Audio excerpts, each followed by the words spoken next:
आरोपीला मृत्यूदंडाची शिक्षा देण्याची सरकारी वकिलांची मागणी आहे। कोर्टामध्ये नसरापूर हत्या आणि अत्याचार प्रकरणाचा युक्तिवाद सुरू आहे। अनेक अपडेट्स येत आहेत समोर। आत्ताच काही वेळापूर्वी जसं कोर्टामध्ये काय घडलं हे आमच्या प्रतिनिधींनी आपल्यापर्यंत पोहोचवलेलं होतं। आरोपीला मृत्यूदंडाची शिक्षा देण्याची मागणी वकिलांनी केलेली आहे। सरकारी वकिलांनी ही कोर्टासमोर मागणी केलेली आहे।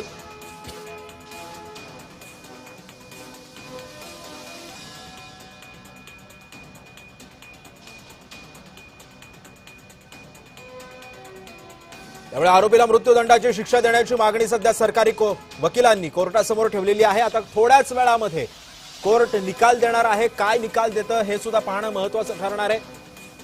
या आरोपीला फाशीची शिक्षा व्हावी अशी मागणी राज्यभरातून करण्यात येते। संपूर्ण राज्यभर हे प्रकरण चांगलंच गाजलेलं होतं।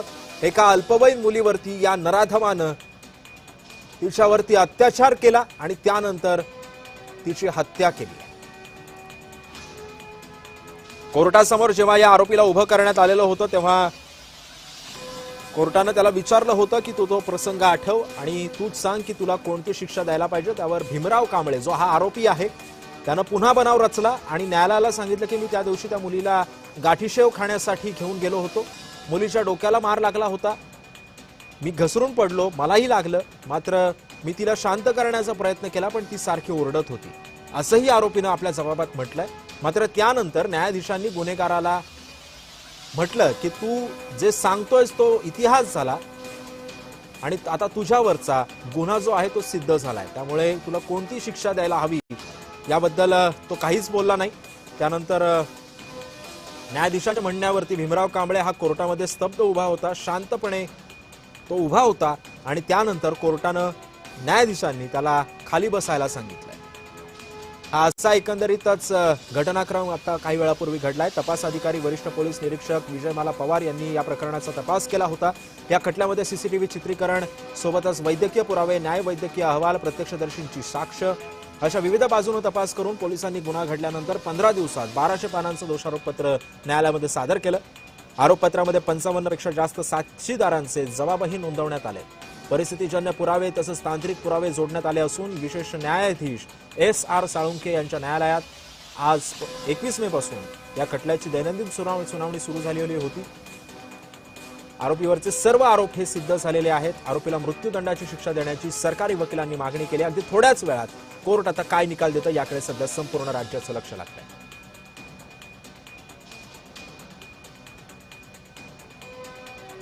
जेव्हा ही सगळी सुनावणी सुरू होती तेव्हा पीडितेच्या आईला रडू कोसळलेलं होतं आणि या सगळ्या संदर्भामध्ये अधिक माहिती आणि प्रतिक्रिया देण्यासाठी माझ्यासोबत आहेत ठाकरे गटाच्या नेत्या सुषमा अंधारे। सुषमाताई, आपण बघतोय की नसरापूरचं हत्या प्रकरण राज्यभर गाजलं, संतापाची लाट उसळली होती अक्षरशः, आणि आज या घटनेचा निकाल येतोय, काय माहिती आहे? आजच्या निकालाचं आम्ही स्वागत करतो।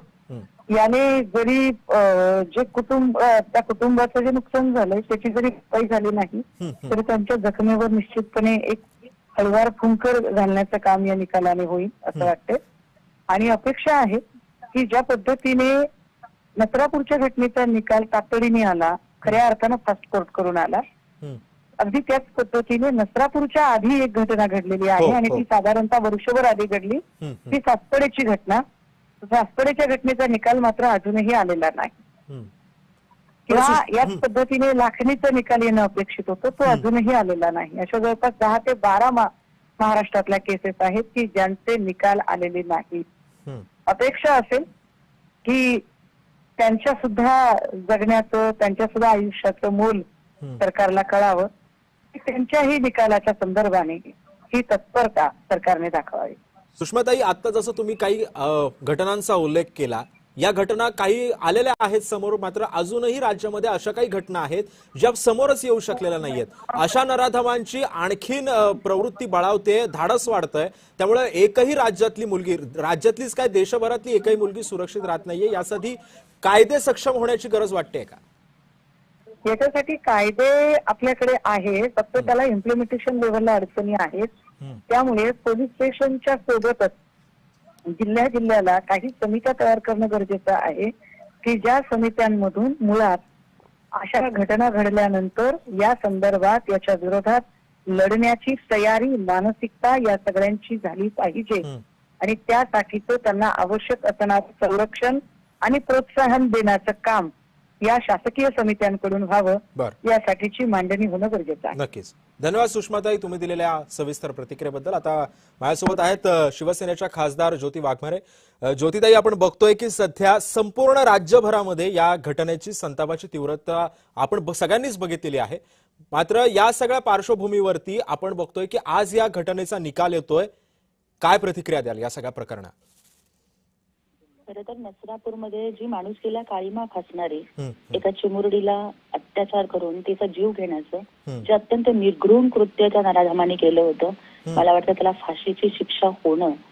पण ती शिक्षा, या शिक्षेचं तर स्वागत करूयात, परंतु मला वाटतं की इथून पुढे कुठलीही चिमुकली कळी अशी खुडली नाही गेली पाहिजे. यासाठी हा निकाल हा एक सगळ्यांच्या समोर अशा पद्धतीने आला पाहिजे की त्याची अंमलबजावणी सुद्धा झाली पाहिजे. आणि नराधमाला मृत्यूदंड देण्यात जो आलेला आहे, मला वाटतं की त्यामुळे जे बाकीचे असं कोणी कृत्य करायला धाजावणार नाहीत, अशा पद्धतीचं एक वातावरण तयार व्हावं.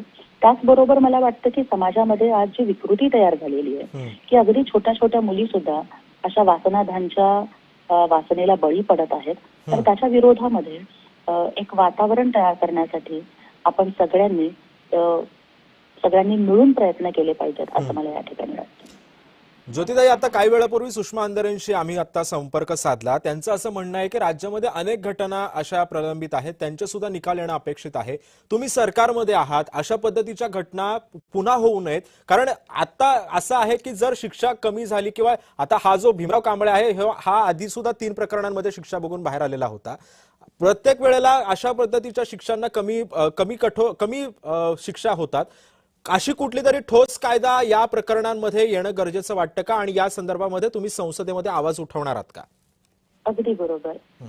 आताच जे पावसाळी अधिवेशन संसदेचं होणार आहे, त्यामध्ये मी या सगळ्या विषयांवरती आवाज नक्कीच उठवणार आहे. आणि आपण जो मुद्दा मांडला तो अगदी बरोबर आहे की आधीच्या अशाच 2 कृत्यांच्या मध्ये आरोपी असणारा भीमराव कांबळे जर तो जामिनावर सुटला नसता, किंवा जर तो साक्षीदारांमधल्या साक्षीच्या विसंवादामुळे त्याची जर निर्दोष मुक्तता झाली नसती, तर कदाचित त्या चिमुरडीचा बळी हा गेलाच नसता.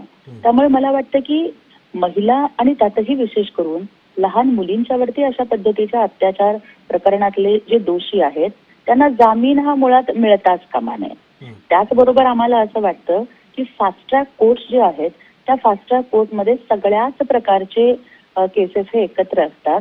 तर महिला अत्याचाराच्या संदर्भातली जी प्रकरणं आहेत त्या प्रकरणांच्यासाठी एक स्पेशल फास्ट ट्रॅक कोर्ट असलं पाहिजे. आणि त्याचबरोबर पॉस्को कायद्यामध्ये ज्या काही सगळ्या तरतुदी आहेत, मग विशेष न्यायालय असतील किंवा इतरही सगळ्या गोष्टी, महिला न्यायाधीश असतील, महिला वकील असतील, इतर सगळ्या गोष्टींची कठोर अंमलबजावणी करण्यात यावी. या सगळ्या गोष्टींच्या संदर्भात मी स्वतः एक खासदार म्हणून तर असेनच, पण एक महिला म्हणून आणि एक आई म्हणून मी स्वतः वैयक्तिक लक्ष देऊन त्या संदर्भामध्ये मी संसदेत आवाज उठलोय. नक्कीच.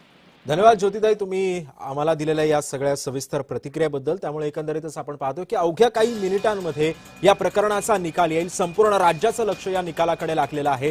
कोर्ट या आरोपी भीमराव कांबळेला नेमकी काय शिक्षा देतं, कारण आरोपीला मृत्यूदंडाची शिक्षा देण्यासाठी सध्या सरकारी वकिलांनी सुद्धा मागणी केलेली आहे. त्यामुळे कोर्ट काय निकाल देतं हे सुद्धा पाहणं तितकंच महत्त्वाचं ठरणार आहे. कोर्टामध्ये सध्या दोन्ही पक्षांकडून युक्तिवाद झालेले आहेत. कोर्ट आता फक्त निकालाची प्रतीक्षा आहे. अगदी थोड्याच वेळात हा कोर्ट निकाल देणार आहे. कोर्ट काय निकाल देतं याकडे सध्या संपूर्ण राज्याचं लक्ष लागलंय.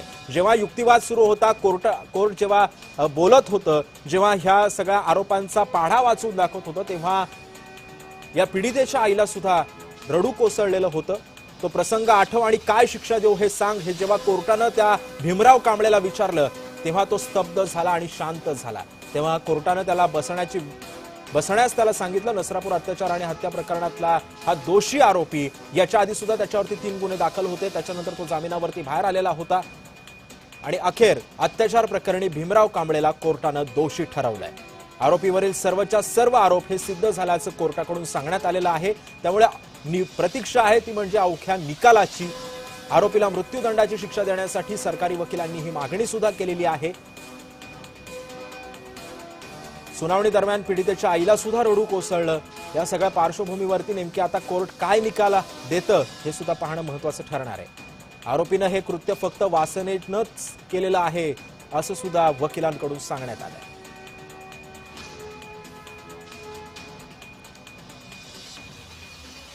नसरापूर अत्याचार आणि हत्या प्रकरणातील आता सुनावणी सध्या सुरू आहे कोर्टामध्ये. कोर्ट अवघ्या काही मिनिटांमध्ये निकाल देणार आहे. 3 गुन्ह्यामध्येच हा आरोपी आधी सुद्धा दोषी होता, त्याच्यानंतर तो जामिनावरती आला आणि तो जामिनावरती आल्यानंतर सुद्धा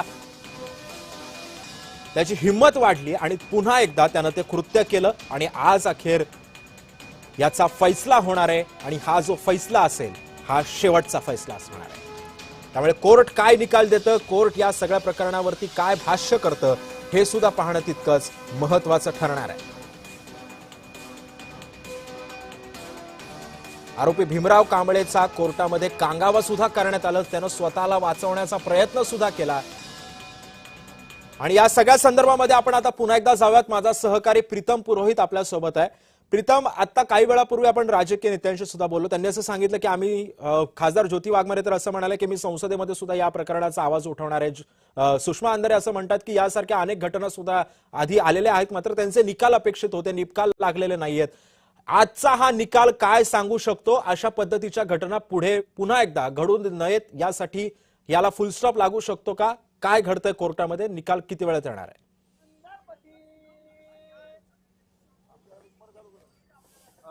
खरं तर आपल्याला माहिती आहे की महाराष्ट्रातील पहिला हा जलद गतीने खून आणि अत्याचारातील घटना जो आहे खटला आहे तो चालवला गेला. 55 दिवसांच्या आतमध्ये जे आहे तो निकाल आलेला आहे. 1200 पानांचं दोषारोप पत्र आणि आरोपीने जो काही गुन्हा केला आहे तो केलेला कबूल, याच्या सगळ्या धारा या सगळ्या निकष लावूनच आज खटल्याची अंतिम सुनावणी कोर्टाच्या बाहेर आहे. मोठ्या प्रमाणात फौज फाटा देखील जो आहे तैनात करण्यात आलेला आहे. आरोपीला देखील आता आतमध्ये आणलेला आहे आणि पीडित कुटुंबियांचे नातेवाईक असतील ते देखील कोर्टाच्या आवारामध्ये निकाल ऐकण्यासाठी आलेले आहेत. त्याचबरोबर जे आहे ही घटना, कारण महाराष्ट्रामध्ये सातत्याने महिलांवरती लैंगिक अत्याचार घटना वाढलेल्या होत्या. कुठेतरी गृहमंत्री हे निष्क्रिय आहेत का हा प्रश्न देखील उपस्थित होत होता आणि याच मुलीवरती जेव्हा लैंगिक अत्याचार झाला त्याच्यामुळे तिला कोण न्याय देणार हा प्रश्न पुढे उभा होता. एकीकडे महिला आयोगाचं पद देखील गेलं होतं, त्यामुळे दाद मागायची कुणाकडे गृहमंत्र्यांवरती मोठं प्रश्नचिन्ह उपस्थित झालं होतं. मात्र 15 दिवसांच्या आत एक समिती स्थापन करून एक तपास पथक तैनात करून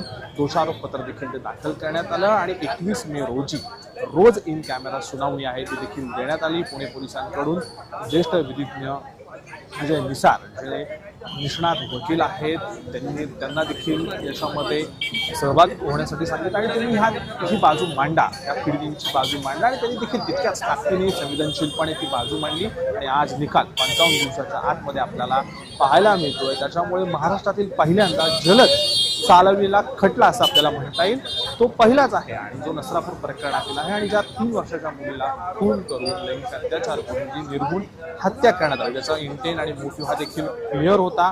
तो आता न्यायालयामध्ये दाद मागतोय की माझी चूक झाली, मला माफ करा किंवा शिक्षा कमी करा. मात्र असं काही होणार नाही. यापूर्वी देखील त्यांनी 2 लैंगिक अत्याचार केले होते, त्यांनी शिक्षा देखील भोगली होती आणि या सर्व प्रकरणामध्ये आता भीमराव आरोपी जो कांबळे आहे त्याला कठोर शिक्षा होईल. सध्या 20 तारखेला शनिवारी आहे ते दोन्ही बाजूंचा युक्तिवाद कोर्टामध्ये मांडण्यात आले आणि जो निकाल आहे तो राखून ठेवण्यात आला आणि आज सकाळपासून निकाल जो आहे त्याचं वाचन सुरू करण्यात आलेलं आहे आणि निकालामध्ये अनेक बाबी ज्या आहेत त्या तपशीलवारपणे मांडण्यात आलेल्या आहेत. त्याच्यामुळे त्याला कठोर शिक्षा होईल हे मात्र सत्य आहे. फाशीची शिक्षा होईल असं काही वकिलांशी चर्चा केल्यानंतर समोर आलं. पीडितेचे देखील कुटुंबीय, मित्रपरिवार, सगळे जवळचे नातेवाईक या ठिकाणी उपस्थित आहेत. वकील देखील उपस्थित आहेत. निकाल कशा पद्धतीने वाचतायत, कोणत्या बाबी याच्यामध्ये अधोरेखित करण्यात आलेल्या आहेत. त्याच्यामुळे जे न्यू बिगिनर्स आहेत, वकील आहेत किंवा जे बाकीचे वकील आहेत ते ह्या निकालाकडे पाहतात की या निकालामध्ये कोणते पुरावे दिलेले आहेत, कशा पद्धतीने निकाल मांडलेला आहे, कशा पद्धतीने युक्तिवाद केलेला आहे, त्याचं सर्व सध्या वाचन कोर्टामध्ये सुरू आहे. पण प्रीतम, आपण एकंदरीतच जसा तू उल्लेख केला की 1200 पानांचं दोषारोप पत्र यामध्ये दाखल करण्यात आलेलं आहे. काय आहे त्या 1200 पानांच्या दोषारोप पत्रामध्ये? याचा घटनाक्रम, प्रमुख मुद्दे कोणकोणते आहेत याच्यामध्ये ज्याच्यावरून हा निकाल लागतो? सिद्धेश आपल्याला माहिती की ही घटना 1 तारखेला घडली, 2 तारखेला एक तपास पथक तैनात करण्यात आलं आणि त्यांना लवकरात लवकर आम्ही चार्जशीट म्हणजे दोषारोपपत्र दाखल करू. वकील आणि पोलीस, वकील आणि सर्वांनी मिळून हे चॅलेंज स्वीकारलं आणि 15 दिवसाच्या आत जे आहे ते 1200 पानांचं दोषारोपपत्र दाखल करण्यात आलं. पुणे ग्रामीण पोलिसांची टीम देखील आणि आयोग विजयमाला पवार यांनी संवेदनशीलपणे प्रकरण हाताळलं. त्याच्यामध्ये रिक्रिएशन सीन असेल, त्याच्यानंतर आरोपीची लैंगिक क्षमता चाचणी असेल, त्याचबरोबर शवविच्छेदन अहवाल ज्याला विसेरा म्हणतो ते देखील असेल, साक्षी पुरावे, नोंदी, जबाब असं सर्व मिळून जे जे काही दोषारोपपत्र लागतं चार्जशीटला त्या सर्व बाबी तपशीलवार मुद्द्याप्रमाणे सर्व मांडल्या आणि हे 1200 पानांचं दोषारोपपत्र न्यायालयामध्ये दाखल करण्यात आलं. आणि हे जर दोषारोपपत्र दाखल केल्यानंतर 21 मे रोजी याची इन कॅमेरा सुनावणी जी आहे ती करण्यात आली. 28 मेला आरोपीला न्यायालयामध्ये हजर करण्यात आलं. त्याची बौद्धिक क्षमता, लैंगिक क्षमता ह्या दोन्ही गोष्टी तपासणीत करण्यात आला. तो देखील अहवाल त्याच्यामध्ये नमूद करण्यात आला आणि या सर्वांचा बेस धरूनच दोन्ही बाजूने युक्तिवाद करण्यात आले आणि युक्तिवाद झाल्यानंतर 20 तारखेला शनिवारी निकाल जो आहे तो न्यायालयाने राखून ठेवला आणि आज सकाळपासूनच या निकालाचं या आरोपपत्राचं जे वाचन सुरू आहे. पीडितेला न्याय मिळेलच, मात्र हा न्याय असंख्य झाल्यानंतर अत्याचारावरती अन्यायावरती केलेला सर्वात जलद चालवलेला खरंय प्रीतम. त्यामुळे एकंदरीत सर्वात जलद चालवणारा हा निकाल आहे. काय निकाल देतं कोर्ट अवघ्या काही मिनिटांमध्ये आपल्याला स्पष्ट होईल. धन्यवाद तू दिलेल्या या सविस्तर माहितीबद्दल.